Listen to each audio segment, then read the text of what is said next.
Amis du jour, chalutations. Pour les petits nouveaux, moi c'est Sekhmet et je vous souhaite la bienvenue dans mon podcast littéraire.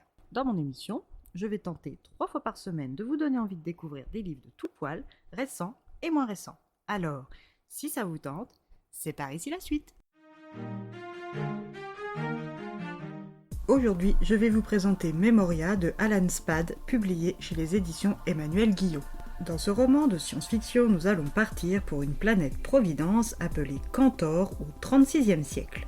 Cantor est une planète multi-espèces en paix, où chacune vit en harmonie avec les autres, même si la colonisation successive par les Nalquan, les humains et les Alampa a systématiquement causé des remous plus ou moins importants. La planète est éclairée par 6 étoiles, la double boule en fusion d'Alcor, les géantes rouges Mizar A et B, et les 2 plus petites Mizar C et D. Cantor a une atmosphère épaisse qui offre une excellente protection contre les rayons ultraviolets et cosmiques. C'est dans ce nouveau monde que nous faisons la rencontre de Lucinda Vales, cyberneuro tradie chez Nantech. Lucinda n'a pas subi de modifications technologiques ni physiques ni neuronales, ce qui fait d'elle une tradie. Mais cela ne l'empêche pas d'équiper ses clients de nanites, les rendant capables de prodiges tels que posséder l'odorat d'une chauve-souris de chrysalin, avoir la vue d'un aigle ou l'essence et le toucher des tals de sa planète, ou même pouvoir absorber et émettre des informations à une fréquence inhumaine, leur permettant de tutoyer le niveau d'échange des IA. Si elle ne cautionne pas l'augmentation, elle n'a aucun pouvoir pour la stopper, alors autant en profiter pour gagner sa vie avec. Dans son domaine, elle excelle. Elle connaît bien le vaste terrain de jeu qu'est le réseau neuronal humain et son habilité à déterminer les réactions quantiques au niveau du thalamus ou des autres parties de l'encéphale lui octroie un taux de réussite optimal et un minimum de rejet. Lucinda a fait ses études avec zèle et s'y est dévouée corps et âme jusqu'à la fin. Son but était et reste toujours le même, amasser un maximum de crédits le plus rapidement possible afin d'acquérir un vaisseau spatial. Avec son appareil, elle pourrait ensuite explorer les astéroïdes de Balakan. Gagner suffisamment pour assembler une flottille de robots qui auront pour vocation l'amplification du minage et des revenus.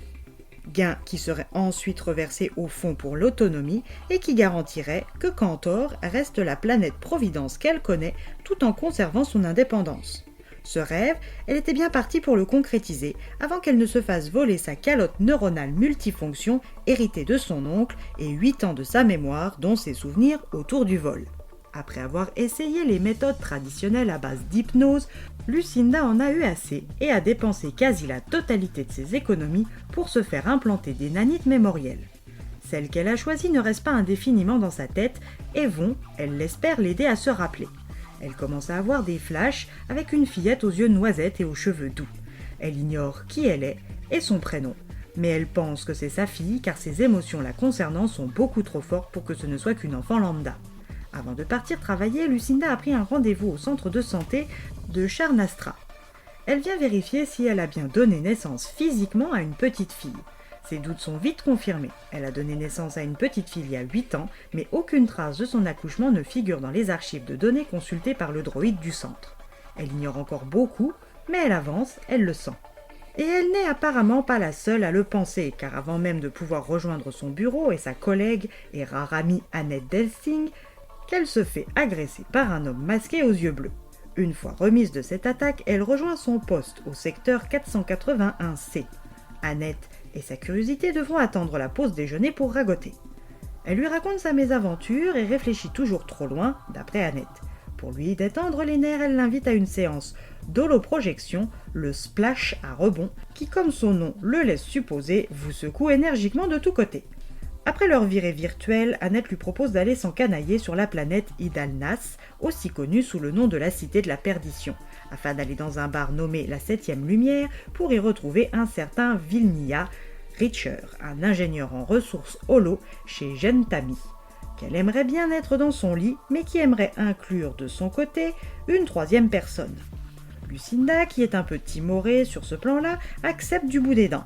Une fois sur place, elle regrette doublement son choix car l'homme est un augmenté, un talosien, sobriquet qui lui fait référence à des personnages de Star Trek. Lucinda va vite repartir comme elle est venue, mais avec une nouvelle piste, retrouver son ancienne amie du temps de ses études avec qui elle est sortie et qui la connaissait plutôt bien.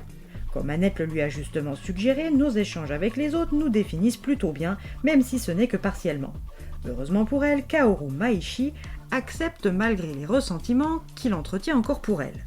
Après une conversation pas toujours agréable pour elle, mais instructive, elle repart avec des pistes. En route, elle est attaquée par un droïde ventouse qui a pris le contrôle de son glisseur pour la faire atterrir dans un espace isolé. Le but est de l'empêcher de se présenter à son travail le lendemain, engendrant son renvoi pour absence injustifiée. Qui veut à ce point qu'elle quitte Namdek ? Pourquoi ces 8 ans lui ont-ils été volés ? Qui a intérêt à ce qu'elle reste amnésique ? Retrouvera-t-elle sa calotte neuronale multifonction et sa mémoire ? Et si oui, qui découvrira-t-elle ? À vous de faire le voyage jusqu'à Cantor pour le savoir.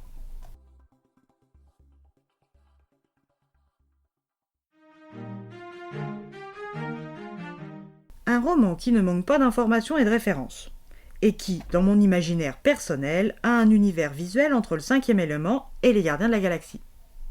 Et bien voilà, j'en ai fini pour aujourd'hui. J'espère que cet épisode vous aura plu et vous aura donné des nouvelles idées de lecture.